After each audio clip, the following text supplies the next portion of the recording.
Good. Okay, there you're working. Okay. Alrighty. Good evening and welcome to the 2023 West Allis Youth Commission Candidate Forum. My name's Ashley Manrique Puentes. I'm a co-chair of the Youth Commission and a junior at West Allis Central High School. We've been working hard on tonight's event, and we appreciate you spending some time with us telling voters why you feel you're the best candidate for the job. We'll begin the forum with a 30-second introduction from each candidate. Then we will start the questions, and you'll have 1 minute to answer each question. Our timekeeper, Anna, will raise a red card when you have 30 seconds left, and will ring a bell when your time is up. If there's time after the questions, we'll allow a 30-second closing statement. So let's begin with the introductions with Mr. Jesse.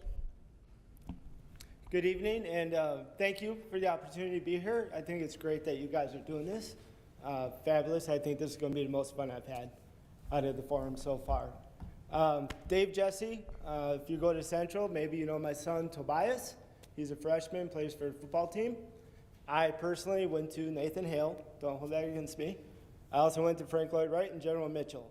I've been in the district since I could walk, let's put it that way. Just wanted to see the district return to its greatness that I experienced back in the day. Thank you. Good evening. Thank you to the West Allis Youth Commission for inviting us here today and having the opportunity to answer your questions. My name is Brian Keller. I am finishing up my second term on the board. I've lived in West Allis for about 20 years. I have kids that have gone through the district, one at Central, one at Hale, one that will be going to Central next year. Been involved in Little League, Booster Club, PTA, various other things. During my time on the board, I've served as the clerk, secretary, and I've spent the last 2 years as vice president. This could be tough. Good evening. My name is Kristen Kaiser. I'm seeking a second term on the school board. Thank you to the Youth Commission for having us tonight. I'm a 13-year plus teacher. I have worked in special education. I currently work with children of Indigenous ancestry. I have taught Title I. I am an interventionist. I have 2 kids in the school district, so I'm very well vested in wanting our school district to succeed. We have a new superintendent and director of curriculum coming in. I would love to be part of a consistent board that can see us through the future of change with some smooth. Hello, my name is Noah Lee, and I am seeking my 3rd term on the board, finishing up my 2nd. I have 2 children in the district, a 7th grader at Lane and a 4th grader at Hoover. I've been on the board as the board secretary, board treasurer, and I've been the board president for the last 2 years. I'm looking forward to continuing the work I have been able to start on the board and look to start with a new leadership on a path that will get us back to where we were pre-COVID. Thank you so much. Now we'll begin the actual questions, and you'll have 1 minute each person to answer. So the first question is, what skills and qualities would you bring to the school board that other candidates can't say they'd bring? We'll begin with Jesse, Mr. Jesse. Obviously, being a first term, I do not have the school board experience that my 3 incumbents do. I am new to the whole experience, but I have been with the district, like I said, since I've been able to walk. I've seen the good times, and unfortunately now I'm going through the bad times. Our scores are low, violence is high. Central kids know that, Hill kids know that, and I'm just bringing an open mind, and I want to listen to the community itself and bring their input to the district. Thank you.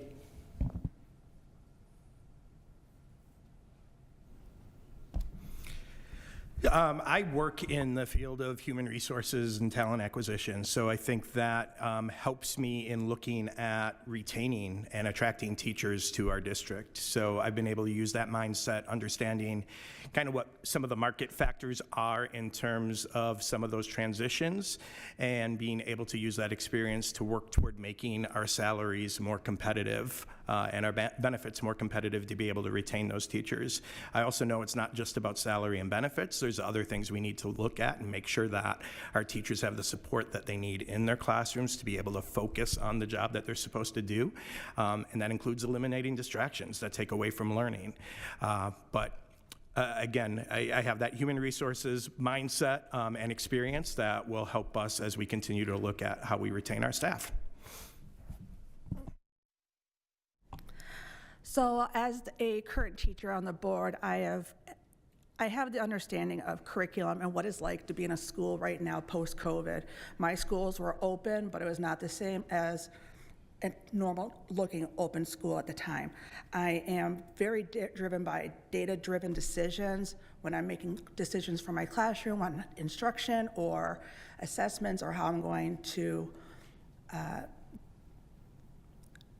mix up skill sets and focus on students. I'm always looking at the data. And so when looking at the data of our school district from a complete lens of, oh, well, that school, or where's that school? No, we gotta look at just what does the data say across the board? Let's make decisions. And also I wanna hear from teachers and stakeholders and make sure their voices are being heard when we make decisions and moving along. And I have very good history with policy levels at the local and statewide arenas.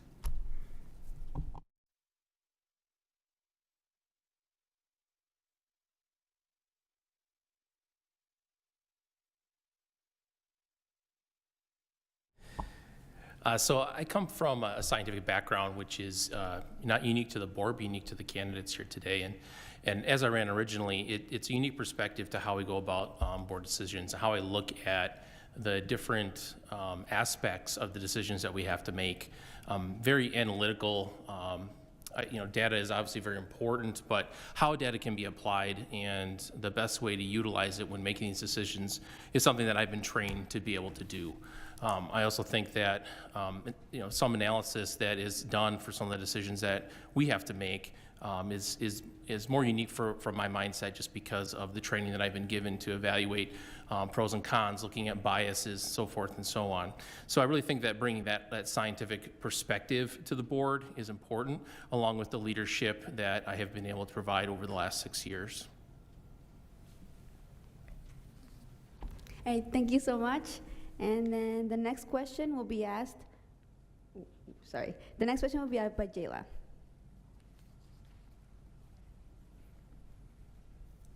Hello. So my question is, how would you make students more aware of non-college options after high school, like trades or the military? Let's start off with Mr. Keller. Yeah, it's funny because I think, previously everything was all about college, but there really are a lot more options out there. I think we need to do a better job of partnering up with companies in our district or in the West Allis area to show what some of the other options are. Getting some co-op programs potentially where kids can actually learn those things through on-the-job training. I know we previously had some arrangements like that in the past where they'd get exposed at least to manufacturing and some other types of things, but I'd really like to see us do more in terms of some of those other things, some carpentry, plumbing, electrician, and being able to show, again, that there's good career paths that don't necessarily include college. Thank you. Thank you for the question. First of all, I have a husband who went the non-college route. He went straight into, well, he did a little bit of time working because he thought he was going to be a tradesman, ended up going into the Navy, and now my children see my husband going to school in his 40s, full-time, part-time, online, in class, and it sparked a joy in my kids to learn more as well. So, having a non-traditional student in my home has been a very good aspect of things. I would love to see more job fairs that include the trades, more apprenticeships. We've got some wonderful partnerships going on, but there's always room for more. We need to also look at unlocking where have we not tapped into yet. Going to as many companies as possible, asking the community, please give us information because we want to work with everyone. We know college is not affordable for everyone or is not the correct route for them at this time. And so finding these community aspects to keep kids engaged in our hometown and contributing back is something that we definitely need more of.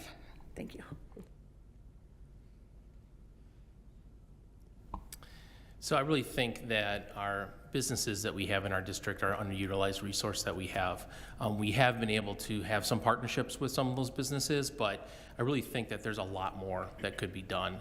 Something that I would like to see to try and get more opportunities for our students would be having regular meetings with local business groups in all the municipalities, if they're willing to participate, to kind of talk about the needs or wants that we have for our students, and then hear from those businesses what sort of needs and wants they have looking for, employees and opportunities to give to students that we have in our district. Also working with, technical colleges to get more dual credit programs going. So it might be just a 2-year degree, but something that you would be able to hopefully walk out of our district with a certification or licensure already before you even start in the workforce is something I like to see expanded as well. But I really think working with businesses more and the local unions for the trades is something that can be expanded on more than that.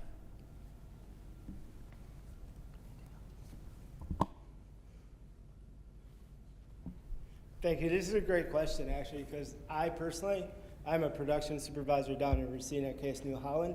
I feel I'm somewhat successful, and I did not, like I said, didn't go to college. I took the military route. Not saying that's going to be for everybody, but that is an option. You can get a GI Bill, get paid for your schooling after that is done, and get credit for some of that schooling while you're serving, depending on what MOS you have. Also, I am connected with the Carpenters Union and a couple other unions as well with some of their board of directors, presidents, secretaries, treasurers. So I know I could get kids engaged that way as well. And I do like the idea of getting the kids, the ones that are interested, into some of these local businesses to try it out, test it out, see if it's something they might like. So definitely partner with the community, the businesses around the area, the trades, and get more information out about the military, definitely. Thank you. Thank you. Up next is David.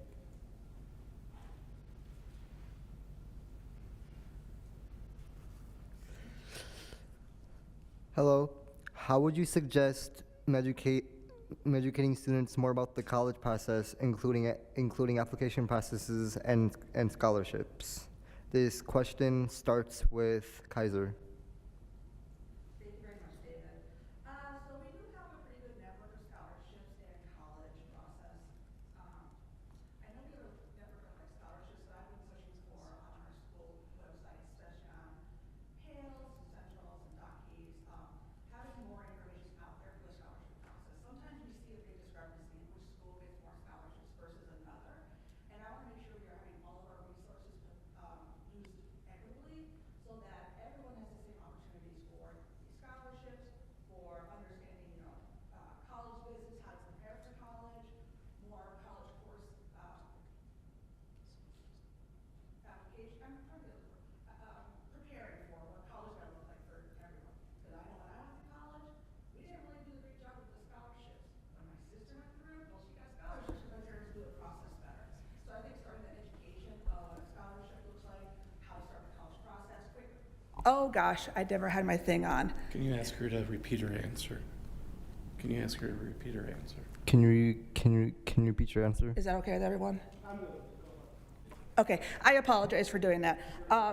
Like I said, I want to get the college process started sooner so that parents are better educated to what the process looks like, when to start, when to help kids start prepping for the ACTs or what these college essays are really truly looking for, getting more school involvement with going to colleges and check them out. And like I said, the whole scholarship, I would really love to see more scholarship information in one centralized hub and having our school counselors and social workers making sure we are matching kids to the scholarships that best work for them.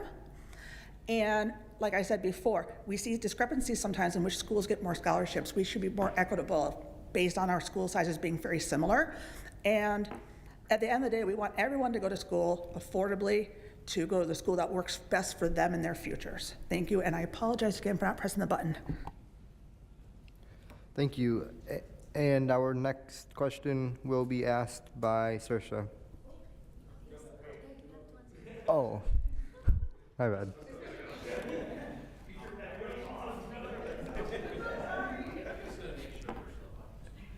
Okay, thank you very much. First, I hope this question doesn't mean that people aren't aware of the opportunities that we have for colleges here in the district. I'm a little disconcerted to hear that. I know we do have college fairs. I know that we have happy opportunities for parents to learn how to fill out the FAFSA form. I know we do have that, but I would hope that that is something that's well known for most individuals here in our district. I do agree with Ms. Kaiser. I think the scholarship aspect is something that we could improve on. There are so many scholarships out there nowadays that people can have access to, but just knowing where they are and what the application deadlines are, I think is a very difficult thing. So being able to consolidate that into one central area, and that people can submit scholarships that they hear about to that area so that the information can be included, I think could be a great way.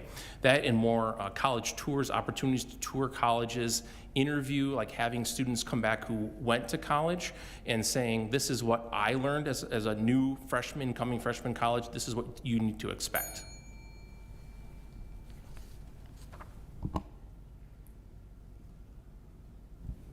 Okay, so my son is a freshman in high school, and he is getting recruitment letters from all kinds of schools already.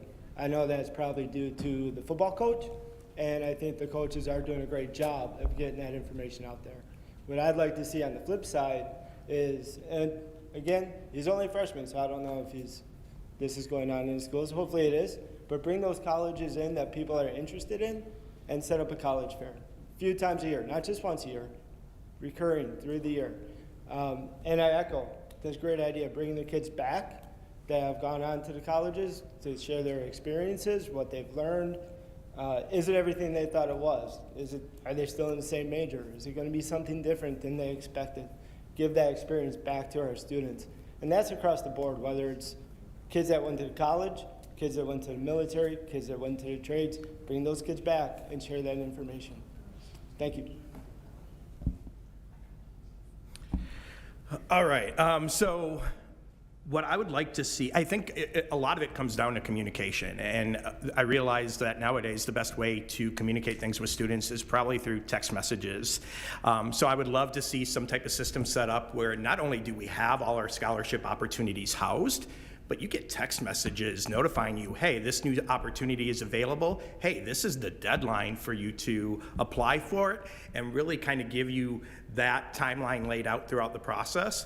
I'd like to also see us do maybe some after-school workshops or other things where we can really work with students to kind of talk through the college process, through the application process, and what that all looks like. And I'd like to see some of this stuff start happening very early in their high school career. Don't want to see it waiting until junior year, because a lot of times that can be too late especially for top choices or places that they want to go. So it's good to start that communication process as early as possible. Thank you. Thank you. And our next question will be asked by Saoirse. This question will start with Mr. Lee. In your opinion, why was the 2022 referendum defeated? Well, I think there's a few reasons that it was defeated. I think that there was some confusion in the community about what actually was going to be done. And I think that there was some confusion in the community about why it was needed, why it was brought up in the first place. And these things come down to communication and efforts by the district to try and communicate a complicated reasoning and process that we were trying to put in place for, at the end of the day, a decision that was in the community not as popular when it comes to combining the two high schools. So I think those two things, or three things I should say, were the reasonings that they were defeated.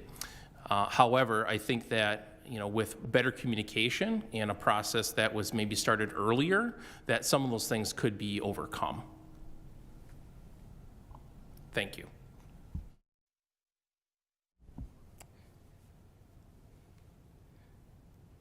I think it was defeated for a myriad of reasons. The cost associated, for one. I know it's not cheap to redo a building, but the history of the district and the financial aspect, which again came up last time, not really an aspect of this board of what happened, but everything after that. So there's mistrust when it comes to money and the district. I think that was a huge aspect.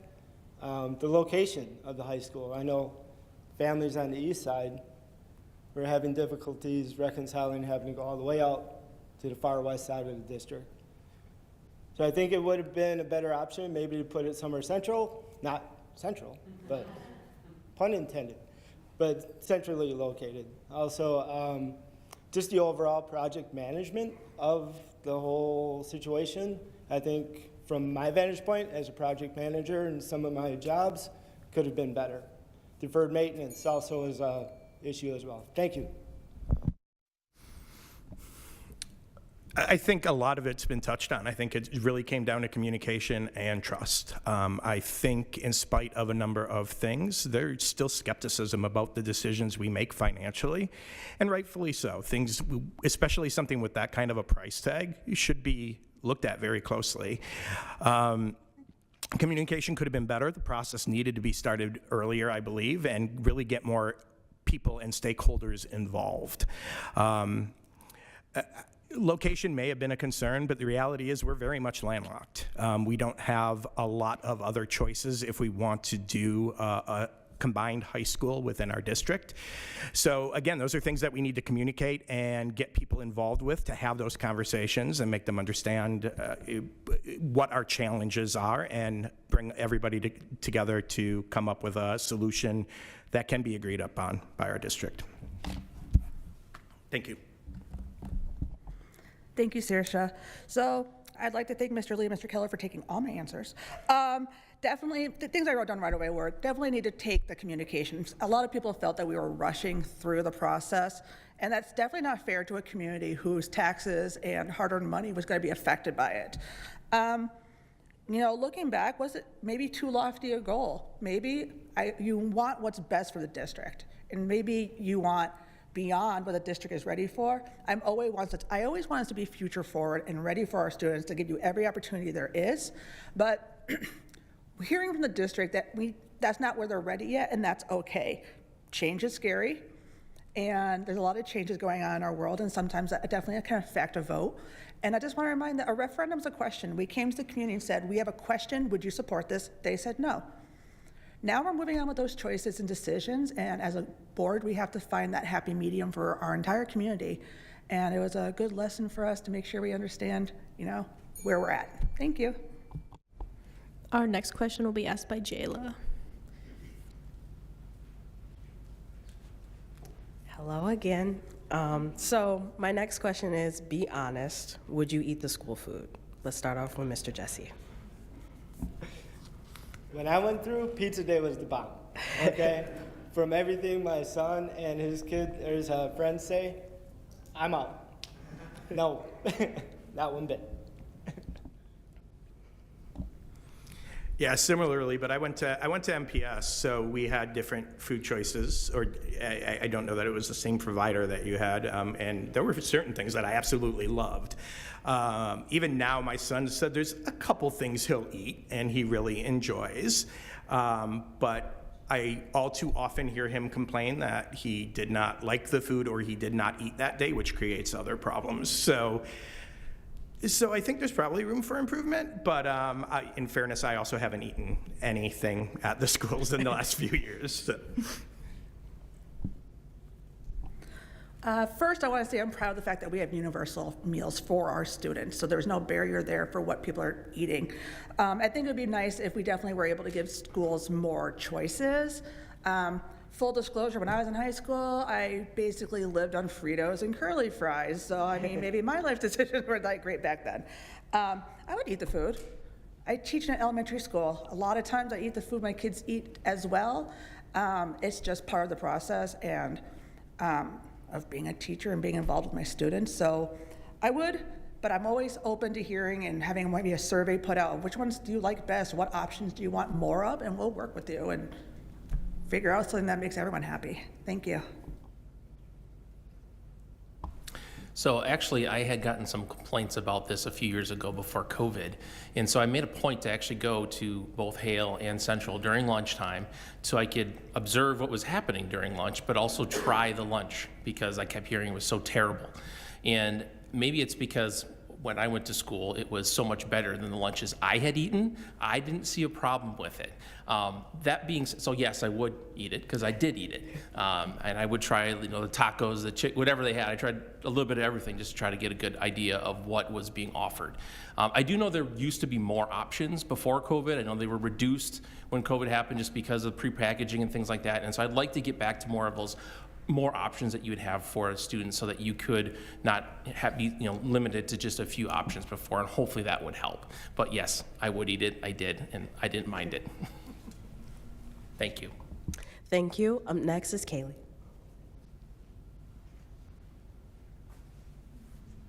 Hello. My question is, do you think standardized testing accurately represents a student's learning? And we will start with Mr. Keller. I could probably go on for days about this. I'm not a big fan of standardized testing. I feel like standardized testing is a snapshot in time, and there are so many variables that that snapshot does not take into account. What happened at home the night before or the morning of, whether or not you were able to get a full meal, the amount of stress you're under. If you get stress anxiety, which is a thing, one of my kids has that. He does very well in school, very good grades, but tests with a time limit causes problems. So no, I don't think it's an accurate depiction of how well our students are capable of doing. I'd like to see some changes to how those are measured and the value that they're put on in our district report card. Thank you. Thank you for your question, Kayla. Absolutely not. Standardized tests should be abolished. I'm absolutely over them. They show nothing but what a child is doing that day at that moment. That's it. At a standard which might not even be that child's level of learning. If I have a student who can't write their name, but within 2 weeks is writing their first name and then writing their last name, and I don't care what grade level this child's at cognitively, that's a win, and that shows us that person's learning. Quick side note, my first year teaching standardized test, the question on the test for the essay was, a UFO falls in your backyard, what happens next? My kids lived inner city in apartments, had never had a backyard. They couldn't get past the question. These standardized tests are biased. They're not meant for all kids to succeed, and they're unfairly tied to student funding, or to school funding. That's my line in the sand. Thank you. Yeah, I would have to agree. I do not think standardized testing accurately portrays student achievement or learning. And a lot has been, talked about how our district scores are so low and how abysmal they are. But I've been in our schools, I have children in our schools, and I see a lot of learning that happens. I go to demonstrations of learning and seeing kindergartners being able to express how, what they learned, how they learned it, and the process that they went through to do it. Not a lot of people can say that. Not a lot of people can do that. So I think a lot more learning happens in our district than what those standardized test scores show. It's an unfortunate thing that they're held up so highly when our districts are compared to each other. But I know that those people who have our students in our schools and are involved in in our schools see and know the type of learning that we have in our district. So I would love to see that those things change so that they weren't so tightly associated with the success of our district. Thank you.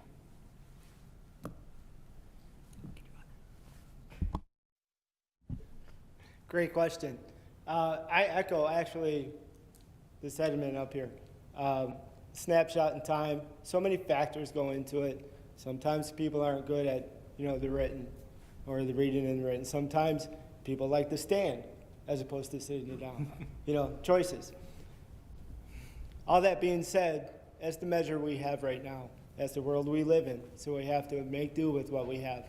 Until that changes, we will be scored by that standardized test. Whether we like it or not, whether we think it's right or wrong, that's what we have, and that's what we go by. Thank you. Thank you. Our next question will be asked by Saoirse.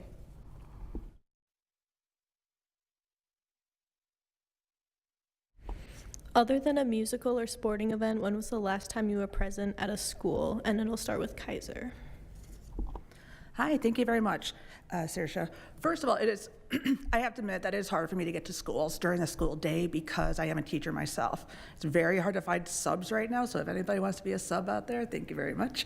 I was recently at the Jefferson PTA a couple weeks ago. They had their literacy night, so I was able to go and play some literacy games with the students and families there, which was a really nice experience. And they had a book fair, which is my favorite place on earth to be.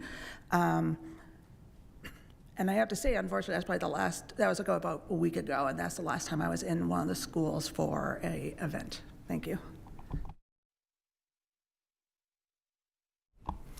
Trying to rack my brain of all the different things that I've gone to recently at the different schools. I know that I was at the Jefferson PTA Get to Know You event that was a few weeks ago.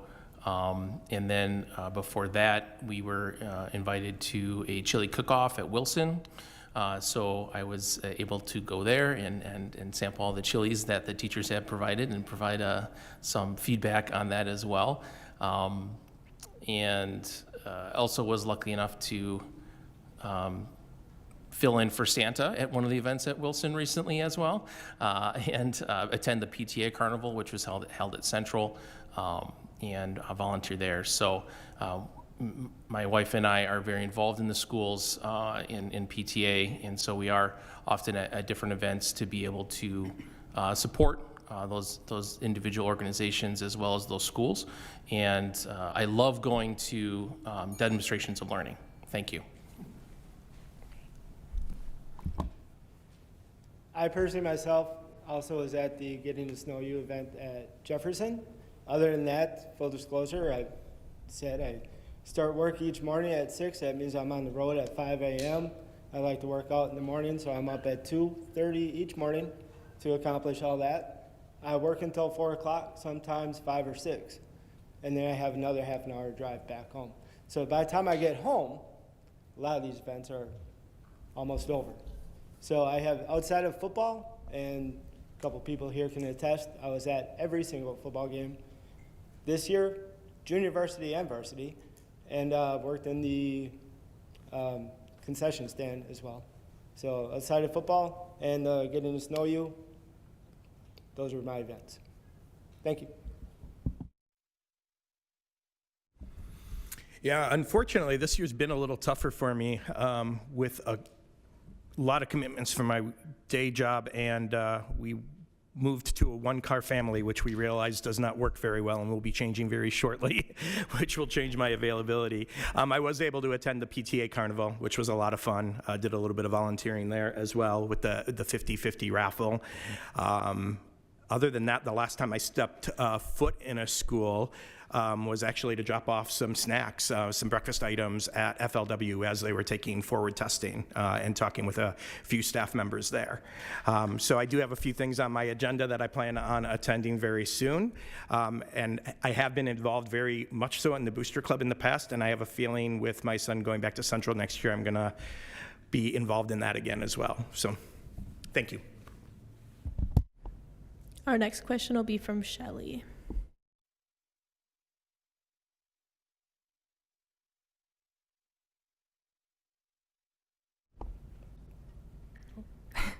If Lane Intermediate or other properties are sold, what are the best uses for the money acquired through the sale? This question first goes to Mr. Lee. Thank you. Well, since the sale of the building are one-time funds, we want to use those things for one-time expenses. So one item that I could think of was, could we do something in some of the buildings that we're retaining? Is there a project or projects that we could accomplish? Another possibility is putting the money towards one-time costs for changing our other post-employment benefits. There's a big buy-in, if you will, of that, which has great benefits on the back end and reduces the costs for the district so that we can put more of those funds in continuing costs, such as teacher salary. So basically, we wanted to find something that would be a one-time cost that it would fit into. And I mean, buildings is kind of the thing you go to, but unfortunately, everything with our buildings costs a lot of money, and we may get a couple $1 million for a building, but you're not going to be able to do one project in one building, and so you want to find equity with where that money is going to go to. But that's the sort of thing I would look for, some sort of funding that would be happening once. Thank you. Great question. Any building that's sold, it sucks because that means we're shrinking the district. We'd like to grow the district, obviously, and get more kids from there transferring out, keep them back here. So that space would be good. But to answer your question, I do believe that there are some needs in the district. Obviously, buildings, deferred maintenance would be high on that list.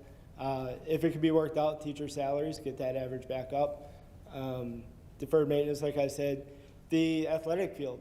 I think it's a great athletic field. It's been remarkably redone from the time I went when it was a clay track. But what has not been touched is if you play sports and you've ever been in that field house and those locker rooms, it's terrible. I don't think it's been touched since I went to school. So renovation there I think would be good. Teacher salaries, deferred maintenance, and security staff at the schools to help monitor and patrol the hallways at walk times so our students are safe. Thank you. Anytime we talk about money coming into the district through a sale or something along those lines, my first thought does go to salaries for our teachers. I want to make sure that we are keeping our staff, that we're able to be competitive in attracting new teachers. But to Mr. Lee's point, that's an ongoing expense. So what we do have to look at is some of those fixed cost items, whether it's facilities or other areas where we can put that money and then we can use those savings, which will hopefully recur year after year, toward those salaries so that we can get a little bit more competitive. We understand that is a big need of ours. We do not compete very well with neighboring districts, and we want to make sure we are setting West Allis, the West Allis West Milwaukee School District as a target destination for teachers where they want to come and where they want to work for their entire careers. Thank you. Thank you, Shelley. As others have said, it's a one-time fund. It's not recurring. So it'd be hard to say, oh, we got $2 million coming in, let's spread it out. Well, the next year, what if we don't have those $2 million or whatever that number in the sky is? So definitely funding things like our capital improvement plans, it's going to benefit the most that we don't have to then take away from other funds, okay? Air conditioning is definitely a need in our district and more schools.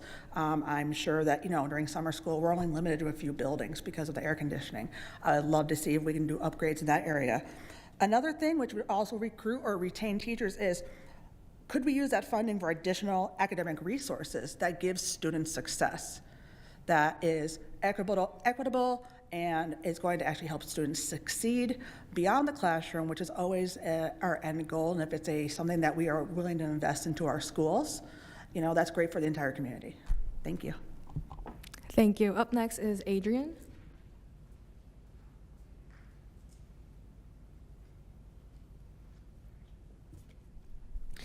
All right, almost 50% of the teachers leave the WAWM district after 5 years. Why do you think that, and what will you do to change that? And the question will start with Mr. Jesse. Thank you for the question. I've had the opportunity now to go to a couple of these forums, and one of them was a teacher's forum. And one of the topics that came up was some of the teachers don't feel supported by the admins when it comes to referrals for discipline and whatnot like that. Safety is top of the list, I believe. Also, if you go 5 miles up the road, about 6 miles that way, they can get paid $5,000 to $10,000 more, just on average. So 5-minute, 10-minute more drive might be worth that money. Echoing what we've all said, teacher salaries is huge. We bring that up, I think we can get and retain high-quality teachers here in our district. Great question. Thank you. Yeah, I mentioned it before. It was mentioned again. Teacher salaries are a big part of it. We're not competitive in the surrounding districts, and that's a problem. When you can go somewhere and make a significant amount more, It makes a difference.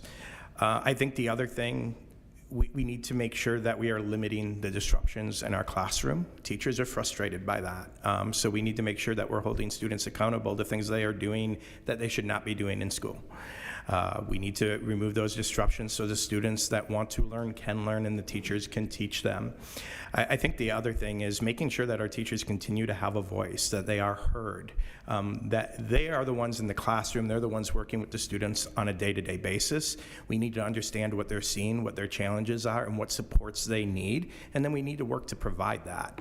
I think those things will go a long way in helping to keep those teachers in our district. Thank you. Thank you, Adrian.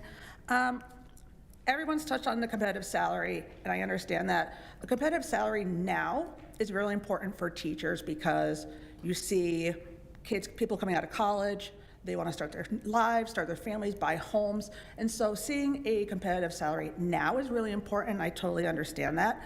And it's something that if you really want change, you need to go to Madison and tell people to, in this upcoming budget, to increase school funding. We have not had $1 more per kid for, I believe 2 years now, and that is how we help support our teachers. We do have an excellent compensation and retirement benefits, and we need our teachers to know that we support them and we have trust in them to make the best decisions educationally, instructionally for our students. Because there's so much negativity in the world about teachers right now, and it's really hard to want to get into the profession. And this is someone who's been doing this for 13, 14 years and was home with my children during Act 10, and it's a hard time. But, you know, if you see a teacher, thank a teacher.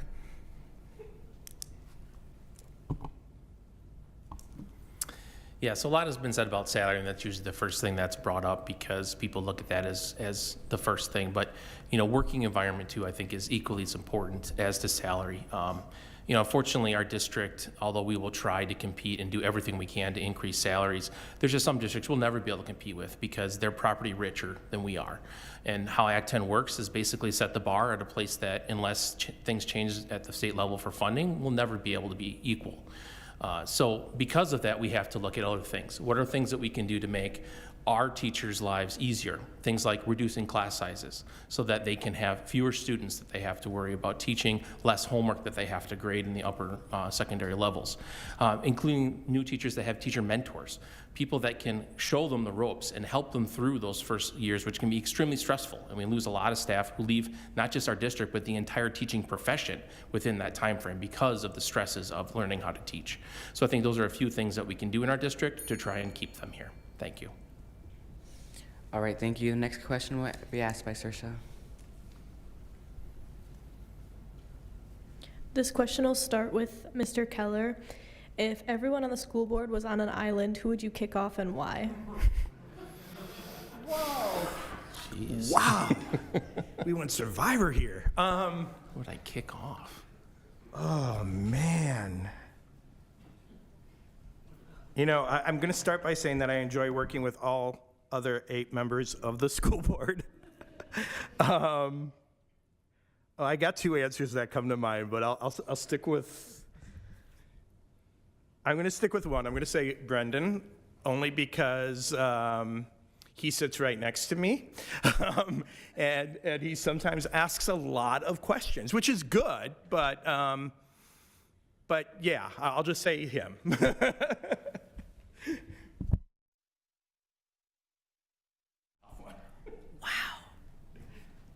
I don't know. I could joke with Mr. Burns because we joke that we're cousins from old country, but we're not.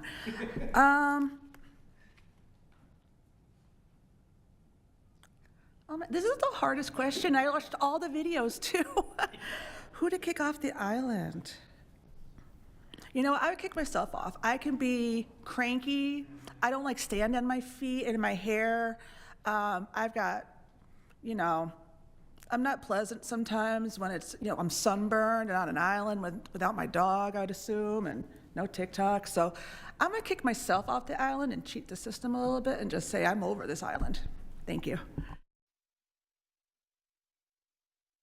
And that's cheating. That's creative. Yeah, I mean, I'll sort of say, the board that we have now, we work very well together, and we are a high-functioning board, and so it's hard for me to say how I'd kick somebody off the island. But I probably, I sit next to Miss Amy Deal. She's known as the big deal here at the board. And sometimes she has some strong opinions she likes to share with me. And I think that if I was stuck on desert island with her, those strong opinions would probably grow. So I think that would probably be the person that I would kick off the island. Sorry, Miss Deal. This one's really unfair for me because I haven't worked with any of them. So if I had to choose of the ones I haven't worked with, man, do I just like pick a name out of a hat? I mean, be on the safe side and pick somebody who's not here? I don't know. I can only go off of what I've seen here, right?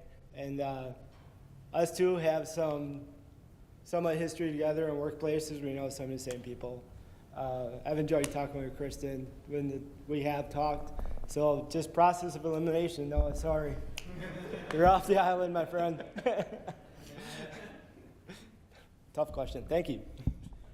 Our next question will be asked by Abby.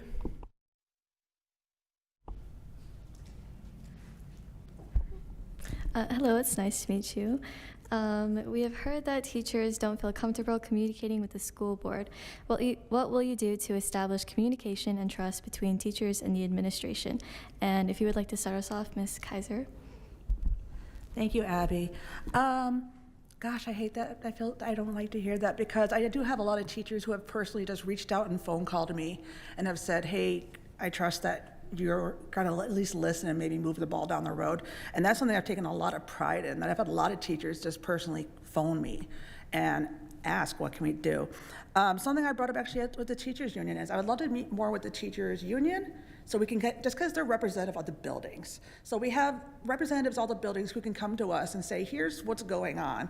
And I'm willing to listen to any concern. And if you're saying I'm not doing enough, I want to know what I'm not doing enough of, because I truly want to serve this district and every person involved in it. But also, I'm looking forward to having this new superintendent come in, because he sets the tone for a lot of things. He sets the tone with admin, who are going to be who support our teachers all the time, and also with the consistency of the board we're trying to maintain. Thank you. Thank you for that question. The first thing that I have to say is that we as board members are encouraged not to directly interact with teachers when it comes to issues, because there's a chain of command that we're supposed to maintain. And we want staff, when they have a problem, to go to their building administration first and then to district administration, not just go right to the board. And that being said, I've always been open to hearing from staff if they have an issue that they feel needs to be addressed in one way or another, and I'm always willing and hopeful that we're able to direct them to the right source so they can get their issue remedied, because most of the time it's not the board that's going to be able to fix it unless it's a policy that we can actually change. One thing that Brian, Mr. Keller, and I have been talking about is meeting with the association on a regular basis as board leadership. That's something that we recently started doing to try to hear from kind of the general association about things that are going on in the schools and things that they think we should be aware of and things that we can help address. So that's something that if I was reelected, I would like to continue to do, to be able to keep an ear to the ground, if you will, of what's going on in our schools. Thank you.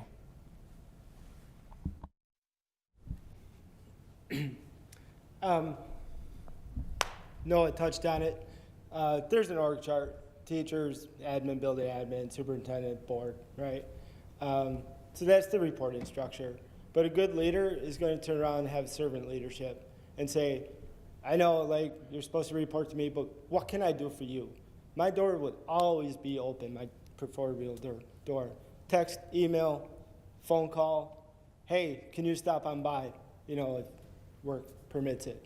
I'm there because ultimately our frontline employees, the teachers that are on the front line with the students, are what's going to drive this community and bring us back around. So my door would always be open for them.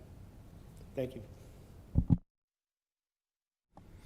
Yeah, similar to that, a few others have said, I've taken calls and emails from teachers in the past with issues. There is a process that everybody is supposed to follow just in terms of escalating issues. But with that said, there's a lot of times that we don't know about some of the issues that are going on in the schools or the classrooms unless we hear about it directly from somebody. So I do encourage those conversations if they feel as though there are issues that are not being addressed, because we want to hear about them so that we can do something about them. Oftentimes we don't hear about it until it's too late. I shouldn't say too late, but too far down the road where we would have liked to have been more proactive in dealing with things.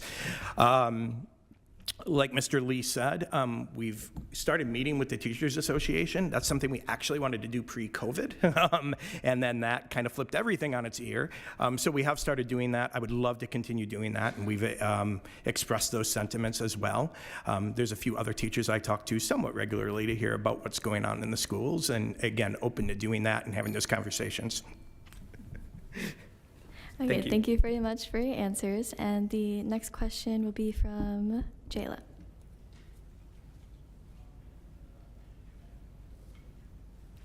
Hello again.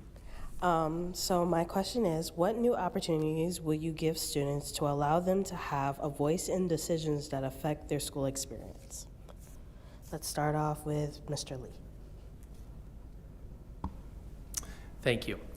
So something that has been brought up is we used to do, the high schools would come and give a presentation about, what's kind of going on in their schools to the board, and that fell off after COVID. But something that has been floated by Ms. Kaiser is having a student representative that would be available on the board, would be attending board meetings to be able to not only provide input about what's going on at their schools, but also be able to provide a voice in, not a non-voting voice, but a voice about the sorts of things that we are considering as a board. So that's something which I think is a fantastic idea, something other districts have utilized, and something that I would be in support of if when we get that set up in the district, if I'm reelected. Well, thank you so much.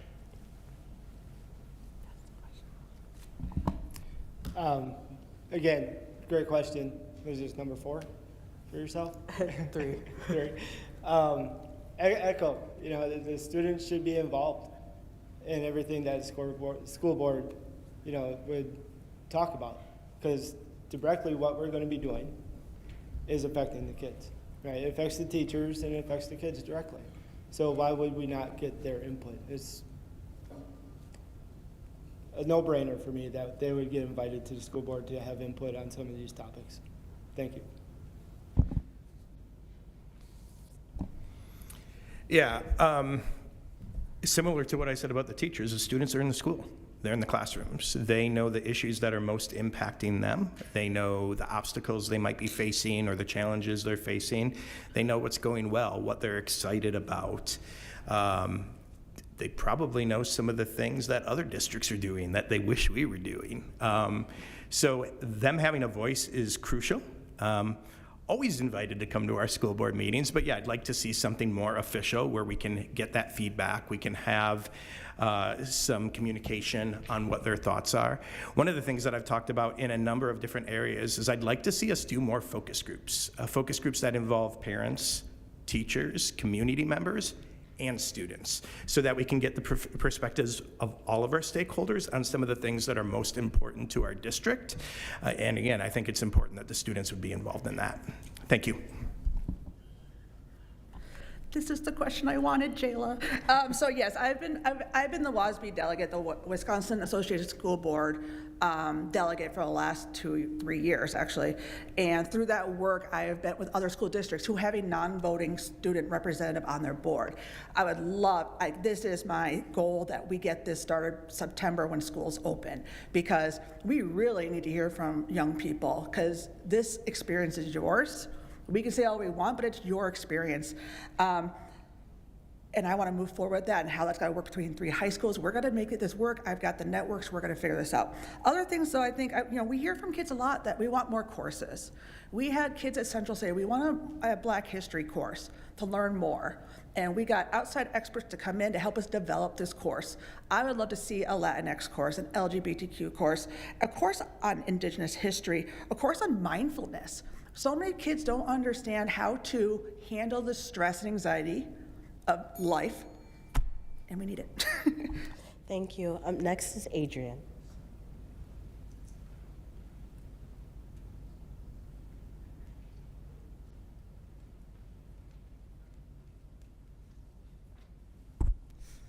All right, starting with Jesse again. Why do you think some families are choosing to leave the district, and what will you do to retain them? Failing academics, touched on it before. Again, standardized testing is the score that we have to go by right now. Math, English, all of it tanking. That's one reason. Teachers leaving the district. I grew up, my brothers had the same teachers all the years. 4th grade, they had the same teacher. I knew what teacher I was going to get. We don't have that anymore because teachers are leaving. So average salaries. Students, families leaving, also because of violence in the schools. I'm sure you kids have heard about the violence this week. 4 fights in 4 days. Terrible. I think that's what it is. Safety, teachers leaving, and poor academics. Thank you. Yeah, I think there's a number of reasons, but I also want to point out a couple things. Some of the people that are open enrolling out of our district never set foot in our district. They've already had a relationship or been attending another school. They move into our district and they decide to stay at that district school. There's more choices now, and with that said, some of those private schools don't have the same standards that public schools have, so they can be a little bit more selective in their enrollment. Part of it is violence, although that is a problem that is happening in every district. We have to be proactive in how we address that to make sure that our staff and our students feel more comfortable in the classroom. And yeah, continuity of staff is extremely important. The more you can build those relationships from an early age and know that you're going to have contact with some of those same teachers and staff members throughout the course of your education are going to be important. I think those are some of the key things that we need to look at improving. Thank you, Adrian, for your question. I'm in a good position of working with our Director of Business, Mr. Norris, and being the treasurer and being on the Financial Stability and Efficiency Board, we have started the process of creating a survey, meeting up with the communications team as well. I brought this up at the last meeting, that we need to actively survey the families that are open enrolling out or choosing other charters or options outside of our school district. What opportunities are we lacking that maybe we have that they don't know that we still have? And also making the phone calls to really make sure that survey goes through, because if we don't know why people are choosing other reasons to leave our district, we need to know what else can we offer these families and create a line of communication and create these relationships, and hopefully, we lose a lot of money to open enrollment out. We want to keep these kids, teach these kids in our schools, and show them what great stuff we have here in West Dallas, West Milwaukee. Yeah, so previously we had done a survey of families out shortly after we moved to neighborhood schools. And what we had found at that time is there was a lot of families that were going to specialized schools at MPS. So language immersion schools, STEM schools, things of that nature. And so as Ms. Kaiser had mentioned, we want to redo that survey of families that have rolled out to see if that's still the same, if there's different things that we can address that way. So I think that's the first thing that we need to recognize. There are a lot of other options in very close proximity. And someone literally moving across the street can move from one district to another, but then they want to keep their child in the district that they're going to. The other thing about achievement, students come back to our district, a lot of them come back at high school. And that's when we start looking at those standardized test scores, and a lot of them come back in worse shape than they would have been if they would have continued through our schools from kindergarten on. So that's another thing that I think that needs to be pointed out about this, that families come back to our schools because the private offerings that they may have been at previously end before the high school level. Thank you. Thank you. The next question will be asked by Ashley.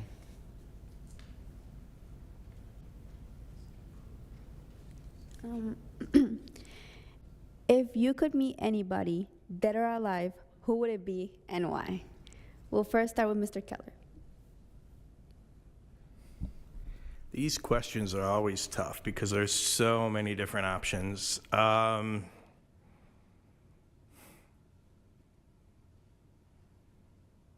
am a sports guy. Specifically, I'm a baseball guy. And I think this individual would have a lot of interesting things to talk about. So I'm going to say Jackie Robinson. I think he would be a good conversation to talk about everything he had to face and all the obstacles that he had to overcome to be able to play the game of baseball. That plus we'd just be able to talk baseball, which I love doing. So I'd say Jackie Robinson. Thank you, Ashley. I would want to meet Mr. Rogers. I'm a teacher. Mr. Rogers was kind on TV before it was a thing. You know, we didn't have these great shows like Bluey, that you're teaching kids to be positive with yourself. He was doing things where a black man went into a swimming pool and there was this whole awful racist thing that happened about it. He invited him to come onto his show and they shared a kiddie pool together with their feet at a time when that was not a thing. And he one time had a child write to him who was blind and said, "Did you feed your fish? I don't know when you feed your fish." And so Mr. Rogers from that point on always said, "I'm feeding my fish now." And those are just little tiny acts of kindness that was on public television for everyone to see and enjoy. And his lifetime message of always being who he was as a Christian, but always being inclusive of everyone was just something that I really admire.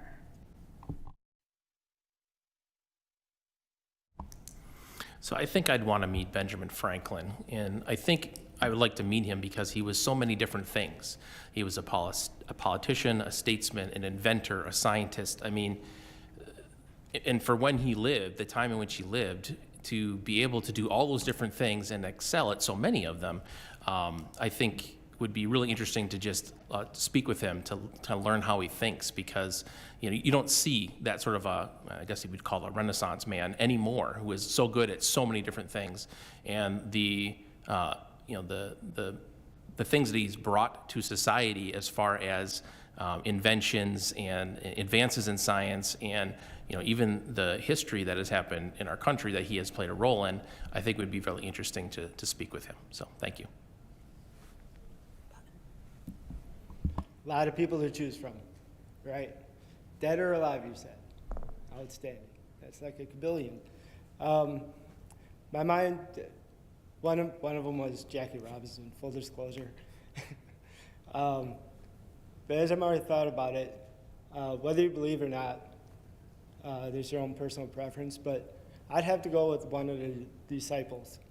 And just being around that time frame, and just, again, whether you believe it or not, walking the earth with Jesus and seeing everything that he did and living that in the moment next to him and getting to talk with him about that would just be phenomenal. Thank you. Thank you so much. The next question will be asked by Shelley. Okay. UW Health says there is a, quote, "a concerning rise in the number of adolescents being admitted to the emergency room for suicide-related issues. Do you think schools are adequately addressing the mental health challenges students of all ages are facing?" This question first goes to Ms. Kaiser. Thank you, Shelley. Unfortunately, no. I think we are lacking in areas, and if you watch the most recent board meeting, I said, I don't want to approve more admin, I want to approve more social workers and youth advisors and mentors, people who can work with students on what they need to most adequately address anxiety, depression, understanding what that looks and feels like, because a girl going through anxiety, depression is different than a male going through anxiety and depression. And we don't have the wherewithal always to educate our kids, educate teachers of what that looks, what a child going through that might look like. And this is a funding issue at the end of the day. We need better programs in our schools that are age appropriate to teach kids how to manage these really big feelings, but also then how do we, in a very healthy way that's best for everyone, can we move through society and become, on the other end, able to address our own needs and be able to verbalize. So as a yes or no question, I think the answer is always going to be no. I think there's always always more that could be done. One thing is adding more professional staff to our schools, which is something that since I joined the board, we have been able to increase. but we're still not at the recommended national levels for the amount of social workers, school psychologists, and counselors per student, especially in our high schools. And that can lead to long wait times when people want to reach out and speak with someone and they have to make an appointment and wait.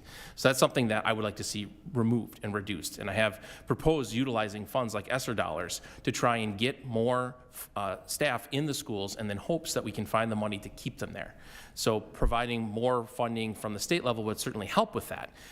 But also being able to really listen to what the needs of the students are. So who do they want to talk to, right? And making sure that we're providing that, whatever that answer is, for the individuals that they want to speak with.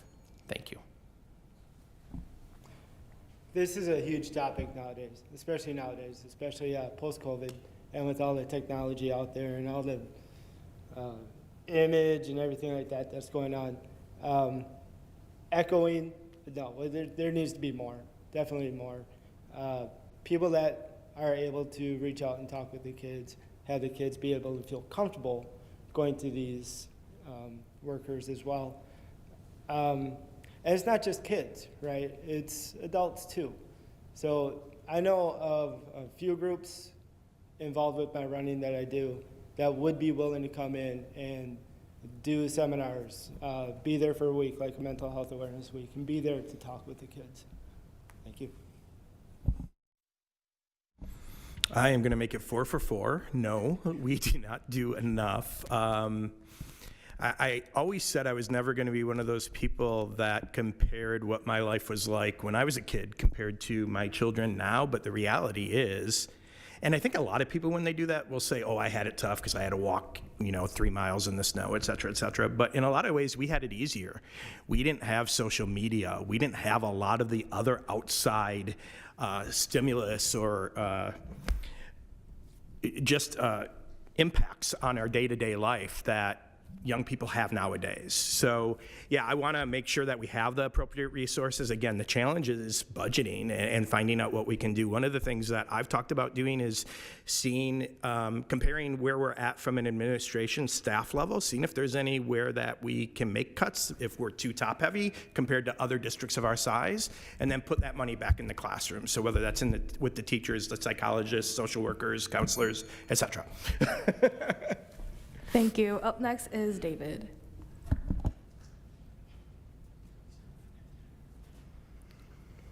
Hi. What would you say to someone that is considering going into education as a career? This question starts with Mr. Lee. The first thing I would say is thank God, because we need more people to go into education. We have a crisis of a lack of teachers. We're losing far more teachers than we're gaining in education. And so I would just firstly say thank you. And then secondly, I would provide a very sobering warning. Teaching profession is not what it used to be. Teachers many times have to deal with much more than just teaching a class. And I think that changes in how teachers are being trained need to happen to better provide them an idea of what they're actually going to get into. I think one semester of doing doing the student teaching isn't enough. And I think that the way teachers are taught in colleges also needs to change because of what the new requirements really are when it comes to teaching. But really, at the end of the day, thank you. Thank you. Definitely would say yes. By far, yeah, go do it. If you have a passion for it, follow your passion, definitely. Teachers are phenomenal, and what they deal with on day in and day out, is just amazing. I haven't taught. I've been in the training realm, in the manufacturing and HR societies, so to speak. I've had the opportunity to teach people how to do their job, and when they understand it and get it and have that aha moment, Kristen can attest to this, it is a heart-touching moment. And I would wish everybody would be able to experience that. And definitely, go get it and get after that dream and follow your path, definitely. Yeah, similar, yes, thank you, all of those things. Again, I work in the recruitment world, so one of the things that I do when I'm talking to a candidate about a job is painting a realistic picture of what that job is going to look like. And I think that's important. People need to know what they're getting into when they sign up for a career path, understand what that's going to look like on a day-to-day basis.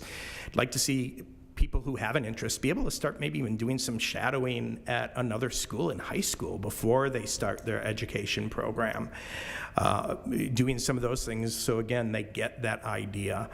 But yeah, I think it's important to do something that you have a passion for, because at the end of the day, this is oftentimes one of the most unappreciated jobs there are, considering the responsibilities that they have. So you have to make sure your heart's in the right place. And I think all of our teachers that are doing that are. And I'll just end there. I knew in second grade I was going to be a teacher. I had Mr. Howard, who was the most amazing teacher ever. I'm still friends with my third grade teacher, Mrs. Turkington, and that was a very long time ago. Again, like, I want to echo Noah, thank you. It's a very hard field to be in right now. Either you are seeing the negativity online or you're in your classroom, you're seeing these amazing positives every single day. We have a situation right now in my school, brand new teacher, first year teacher. It is the first role ever this person has had. The first thing I said to him was, you need to set your boundaries. They need to, people, it's a passion. It's a passion to be a teacher, but you shouldn't be taken advantage of, and you need to know your worth, your expertise, and your time are yours to keep. And also, come on in, bring your water, because I'm gonna show you everything there is. There's nothing better than a teacher mentor. Advocate for it, and anybody who wants to get into teaching, please do. It's the most rewarding career I can imagine having for myself. Thank you. Thank you very much for your wonderful responses. Our next question will be asked by Madrian.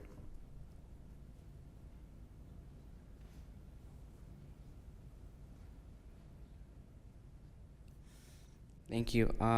When kids get to a certain age, advanced kids are separated from people who would learn at a regular pace and not help. Sorry. When kids get to a certain age, advanced kids are separated from everyone else. Why are kids who learn at a regular pace not held to the same high expectations? And this question will start with Mr. Jesse. So if I'm understanding correctly, you're asking about accelerated classes? Yeah. Okay.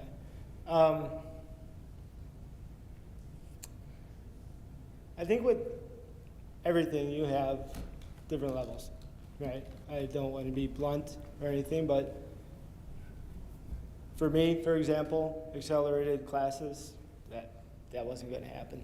I graduated in the top 85% of my class. I'll admit it.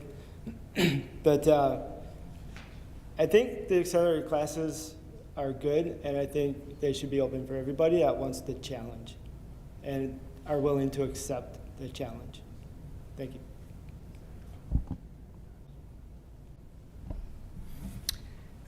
Yeah, I think I think it's important that we're offering coursework to all of our students that challenge them and provide opportunities in areas of interest to them. So again, I think it's a process of kind of seeing how each individual student,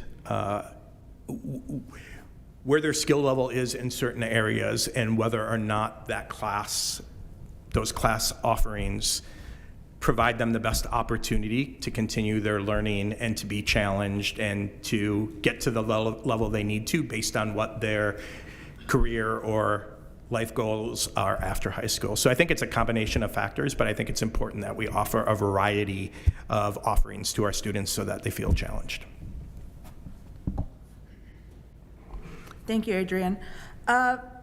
This is an issue of equity. We need to do a better job of looking to identify where there are biases or inequities happening.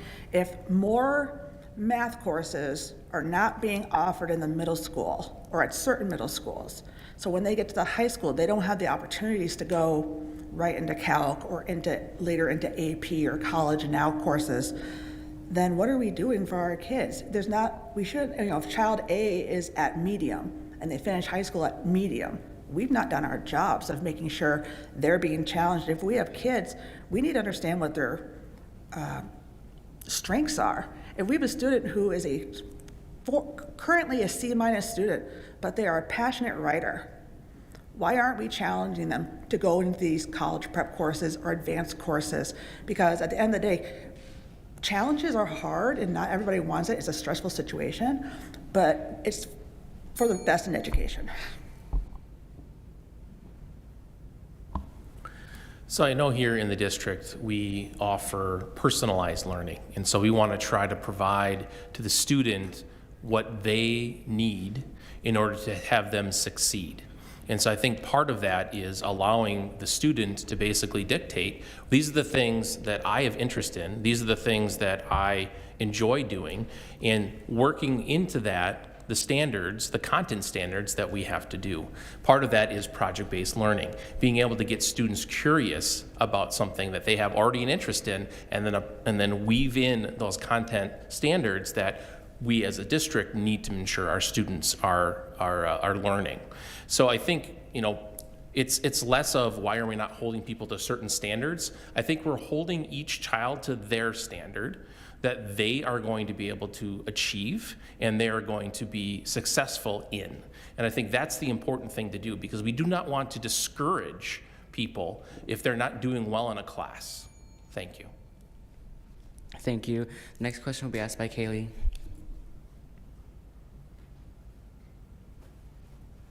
Hello. Aside from the pandemic, why are test scores dropping in our district? We'll start with Mr. Keller.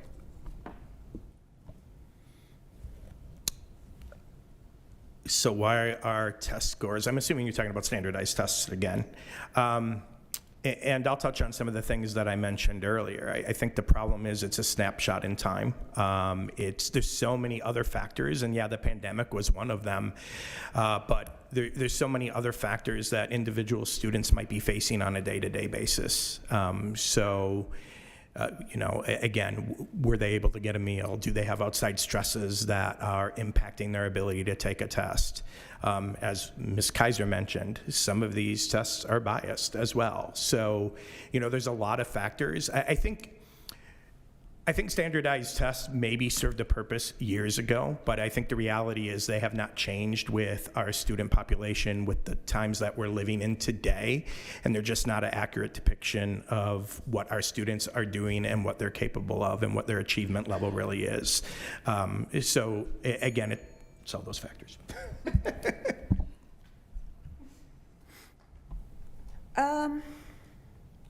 I think we have, as a district, kind of have to make a choice.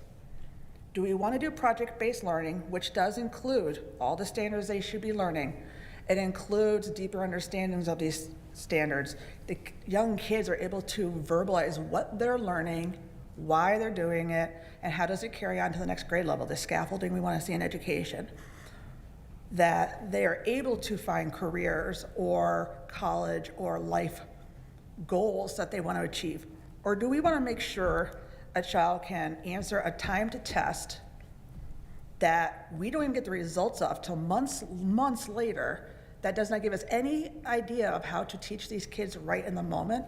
And so education is changing, and I think it's changing for the better, that we can give these individualized learning options, but we are still tied to an antiquated system. And I wish there was a way to show more. My microphone was on this whole time, I apologize. So first of all, I want to make a small correction. Our ACT scores actually went up last year compared to the year before. So our test scores are not continually going down. We are starting to see that rebound. But another thing that is important to note is we have what we call a high mobility district. That means that students come and go from our school district for a variety of reasons. Some of it's housing related, some of it's parental employment related, and other related issues. So that plays a big role in testing, right? If you're moving in and out of different learning environments and trying to be in this learning modality, and then that learning modality, and oh, now you got to take a test. Well, that might play a role in how well that student may do based on that mobility. So I think that there are a lot of other things at play. And you said other than the pandemic, but the pandemic messed up a lot of things, and especially in our district, which has Thank you very much. Excellent. Not to go back to my day, right? But once again, touch on the fact that we had the continuous teachers, so to speak, right? My brothers had the same teacher that I did, so they were already familiar with the family. A lot of times, those teachers had meals with us at our dinner table. So they knew me years before I even got there, right? I think that's part of it. Today, society as a whole is different. You got social media, we got the disruptions in the classroom, teachers leaving, so a whole new teacher set coming in. And again, how long did we take to come back from COVID does play a role in this. We were one of the last districts to come back. I think that does play an effect. Thank you. Thank you. That was our last question. I will now turn the mic over to our chairwoman, Ashley.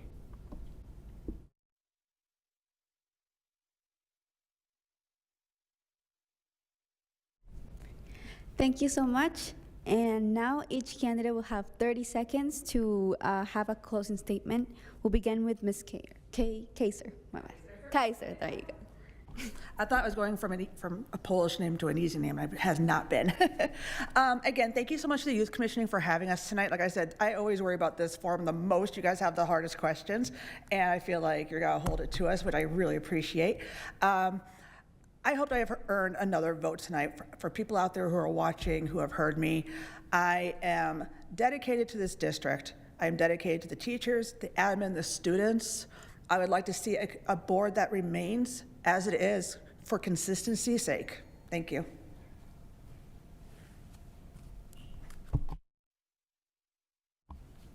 Hi, I also want to thank the Youth Commission for putting this together and for the advisors for helping them do that.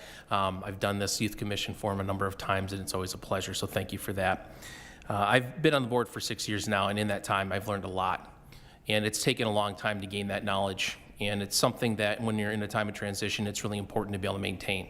So in order to ensure that our district continues to move forward, I look to be able to be supported in your vote for my re-election campaign this year in hopes that we can work with a new superintendent to continue moving our district forward. Thank you. Thank you for everyone for the questions and watching at home, and advisors as well. And thank you to the three of you once again for being here. They said it, change is a good thing. I'm the change. I hope I did enough to get your vote April 4th. Thank you. All right, I'll thank you all again as well. It's an absolute honor to be here and to be able to answer your questions. I'm very invested in this district and this community. I want to see our students succeed. I want to see our teachers have a great place to work, and I'm hoping to have an opportunity to do that with another 3 years with a new superintendent and with our existing board. So I hope that I've earned some votes, and thank you very much, everybody, for your time. And that concludes this evening forum. My bad. We again thank you for spending time with us tonight, and we wish you all the best on April 4th. To everyone watching, please remember to vote. Thank you.